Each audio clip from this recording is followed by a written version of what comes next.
কন্যাকুমারীর বিবেকানন্দ রকে ধ্যানে মগ্ন প্রধানমন্ত্রী নরেন্দ্র মোদী। ভগবতী আম্মার মন্দিরে পুজো দেওয়ার পর 1 জুন সন্ধে পর্যন্ত ধ্যানে থাকবেন তিনি। শুধুমাত্র তরল পদার্থ খেয়ে থাকবেন তিনি। রাম দিয়ে তো কিছু হলো না, ধ্যান করার ভান, কটাক্ষ অধীরের। ধ্যান করুন, সঙ্গে ক্যামেরা কেন, আক্রমণ মমতার। ধ্যানে বসাটা নিশ্চুপ প্রচার। মোদী সব সময় ভোটের সময় দেখবেন ধ্যান করতে ইচ্ছা করে। আপনি ধ্যান করবেন, ধ্যান করুন কিনা কেউ তো বারণ করেনি, ক্যামেরা সাথে নিয়ে কেন? রাত পোহালে দেশ তথা বঙ্গের শেষ দফার ভোট। বাংলার 9টি গুরুত্বপূর্ণ কেন্দ্রে ভোট। শান্তিতে ভোট করতে বদ্ধপরিকর নির্বাচন কমিশন। 9টি কেন্দ্রে মোট 967টি কোম্পানি কেন্দ্রীয় বাহিনী মোতায়েন থাকবে। বুথের সংখ্যা 17,470টি। কুইক রেসপন্স টিম থাকবে 1,958টি। রাজ্য পুলিশের সংখ্যা 33,293 জন। জলের সমস্যা বেড়েই চলেছে শিলিগুড়িতে। শহর জুড়ে পানীয় জলের জন্য হাহাকার। কেনা জলই এখন ভরসা শিলিগুড়ির। পুরসভার তরফে বলা হয়েছে 2 তারিখ বিকেলের মধ্যে জলের সমস্যা মেটানো যাবে বলে তারা আশাবাদী। শুক্রবার দুপুরে সাংবাদিক বৈঠক করেন মেয়র গৌতম দেব। এদিকে পুরসভার সামনে বিক্ষোভে সামিল বিজেপি কর্মী সমর্থকেরা। রাত পোহালেই ভোট, তার আগেই উত্তপ্ত ভাঙড়। বৃহস্পতিবার রাত থেকে তৃণমূল ও আইএসএফ এর মধ্যে দফায় দফায় সংঘর্ষ, বোমাবাজি। ঘটনায় জখম এক শিশু সহ 7 জন। আহতদের প্রাথমিক চিকিৎসার জন্য স্থানীয় জিরানগাছা হাসপাতালে নিয়ে আসা হলে 4 জনকে কলকাতার SSKM হাসপাতালে স্থানান্তরিত করা হয়। SSKM এ পৌঁছান অরূপ বিশ্বাস, সায়নী ঘোষ, শওকত মোল্লারা। দাসনগরে দলীয় কোন্দলের অভিযোগে বিদ্ধ শাসক দল। রক্তাক্ত এক তৃণমূল কর্মী। বাড়ি ফেরার সময় তৃণমূল কর্মীর ওপর ধারালো অস্ত্র নিয়ে হামলার অভিযোগ। দুষ্কৃতীদের সঙ্গে যোগাযোগ দাসনগরের তৃণমূল নেতা কর্মীদের একাংশের।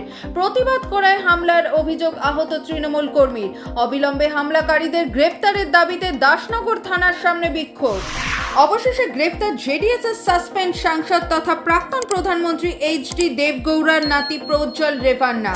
দেশ ছেড়ে পালিয়ে যাওয়ার মাসখানেক বাদে ফিরতেই তাকে গ্রেফতার করা হয়।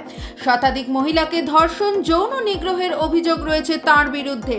1003 যৌন কেলেঙ্কারির ভিডিও ছড়িয়ে পড়ে হাসান লোকসভা ভোটের ঠিক আগে। আমেরিকার ইতিহাসে প্রথমবার ফৌজদারি মামলায় সাজার মুখোমুখি প্রাক্তন প্রেসিডেন্ট ডোনাল্ড ট্রাম্প।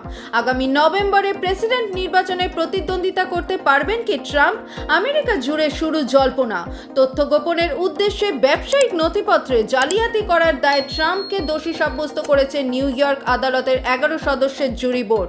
ওই মামলায় ট্রাম্পের বিরুদ্ধে আনা 34টি অভিযোগের সবকটি প্রমাণিত হয়েছে বলে জানিয়েছে আদালত। আগামী 11 জুলাই ট্রাম্পের সাজা ঘোষণা করা হবে। কোথাও তাপমাত্রার পারদ 45 ডিগ্রি সেলসিয়াস, কোথাও আবার 50 ডিগ্রি ছুঁই ছুঁই। মধ্য, উত্তর এবং পূর্ব ভারতের ছবিটা এখন প্রায় এমনই। সঙ্গে দোসর তীব্র তাপপ্রবাহ। চলতি মরশুমে গরম এবং তাপপ্রবাহের জেরে এখনো পর্যন্ত শতাধিক জনের মৃত্যু হয়েছে। তবে এর মধ্যেই উত্তর ভারতে ধুলোঝড়ের পূর্বাভাস দিল মৌসুম ভবন। টানা মুষলধার বৃষ্টি। উত্তর পূর্ব ভারতের রাজ্যগুলিতে ভূমিধস এবং বন্যায় আরও 6 জনের মৃত্যু। ফলে উত্তর পূর্ব ভারতের রাজ্যগুলিতে মৃত্যুর সংখ্যা বেড়ে হলো 45 জন। মেঘালয়ের পূর্ব খাসি পার্বত্য জেলায় ভূমিধসের কারণে 4 জনের চাপা পড়ে মৃত্যুর আশঙ্কা। 1 জনের মৃতদেহ উদ্ধার হয়েছে। অসমের অবস্থাও তথৈবচ। একাধিক নদী ফুঁসছে। ব্রহ্মপুত্র, বরা, কুশিয়ারা, কপিলি সহ সমস্ত প্রধান নদীর জলস্তর বিপদসীমার ওপরে রয়েছে। এই পরিস্থিতিতে রাজ্য জুড়ে বন্যা সতর্কতা জারি করা হয়েছে। রাতভর ঝমঝমিয়ে বৃষ্টি। গরম থেকে স্বস্তি পেলেও দক্ষিণবঙ্গের জেলাগুলিতে টানা বৃষ্টিতে কিছুটা হয়রানি মানুষের। আগামী আরও কয়েকদিন বৃষ্টি এবং সঙ্গে ঝোড়ো হাওয়ার পূর্বাভাস আলিপুর হাওয়া অফিসের। এর মধ্যে বাঁকুড়ায় বাজ পড়ে মৃত্যু হলো এক বৃদ্ধ দম্পতির। শুক্রবার সকালে বাঁকুড়ার বড়জোড়া থানার নতুন গ্রাম এলাকায় ঘটনাটি ঘটেছে। মৃতদের নাম নীরজ সাঁতরা এবং তারারানী সাঁতরা।